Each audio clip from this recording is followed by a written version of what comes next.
Première course de la saison. Là, on est sur la Solo Maître Coq 2023 et sur une trentaine de skippers, on est une quinzaine de bisous, donc quasiment la moitié de la flotte. Moi, j'ai fait de la course en double et de la prépa. L'année dernière, j'étais avec Xavier Macaire sur son nouveau classe 40 SNEF. C'est vrai que j'ai appris énormément de choses avec lui l'année dernière, hein, ça c'est véridique.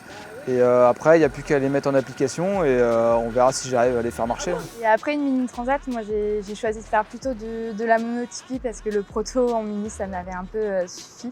Solo Maître Coq, c'est la première course du calendrier, donc c'est un bon moyen de se tester et de voir un petit peu tout ce que les entraînements de cet hiver ont donné. Pourquoi le Figaro? Pour moi, c'est un retour à la compétition après 15 ans d'absence. Ça représente mon entrée un peu dans le monde Figaro.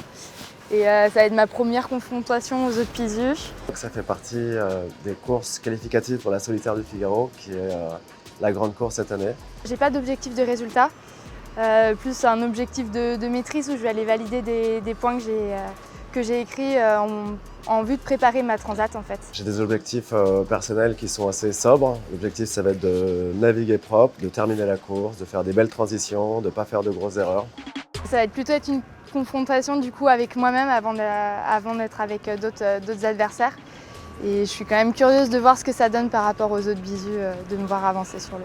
Si j'arrive à faire milieu de flotte, c'est super.